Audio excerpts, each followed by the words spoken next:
আসসালামু আলাইকুম রহমতুল্লাহ। আমি যে কবিতাটি পাঠ করছি কবিতার নাম না পারলাম না। বহুদিন থেকেই কবিতা লিখছিলাম, লেখার প্রতি আগ্রহ হারিয়েছে।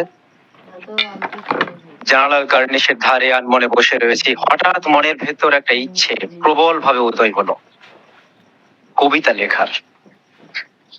প্রকৃতি প্রেমের কবিতা, সৌন্দর্যের কবিতা, ভালোবাসার কবিতা। ডায়েরিয়ার কলমটা হাতে নিয়ে বসে পড়লাম বাড়ির উঠোনে থাকা প্লাস্টিকের হাতল ভাঙা চেয়ারে।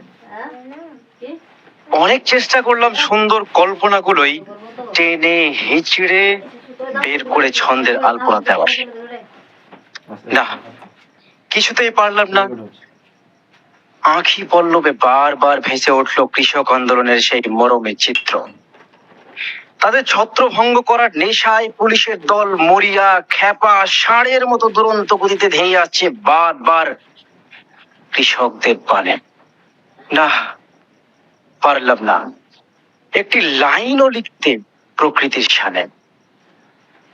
যখন শিক্ষকদের দল দিনের পর দিন মাসের পর মাস গ্রীষ্ম বর্ষা রোদ বাদল উপেক্ষা করে আন্দোলন করছে রাজপথে দুর্নীতির বিরুদ্ধে, শুধু অধিকারের দাবিতে, তাদেরও ছত্রভঙ্গ করা হলো, গড়িয়ে দেওয়া হলো অনশন মঞ্চ। প্রতিধ্বনিত হলো বেকারদের নির্ভীক নিষ্পাপ কণ্ঠস্বর।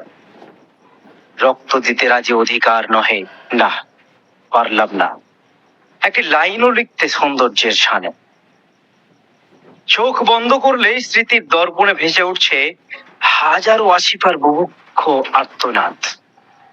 এনআরসির নামে হিন্দু মুসলমান বিভাজন, শিক্ষার নামে প্রহসন, ধর্মের নামে দাঙ্গা, রাজনীতির নামে সম্পত্তি গোছানোর হিড়িক। রচিত হচ্ছে জনতার প্রতি বঞ্চনার লিরিক, প্রত্যহ অনুষ্ঠিত হচ্ছে গণতন্ত্রের জানাজা, গর্ত খনন করা হচ্ছে সংবিধানে। না, পারলাম না একটি লাইনও লিখতে ভালোবাসার সাথে। ধন্যবাদ। আসসালামু আলাইকুম রহমতুল্লাহ। অসংখ্য ধন্যবাদ কবি মোহাম্মদ ইমরান হোসেনকে, নিজেরই কবিতা সে পাঠ করে শোনালো। খুব সুন্দর একটি কবিতা আমরা শুনলাম। আমাদের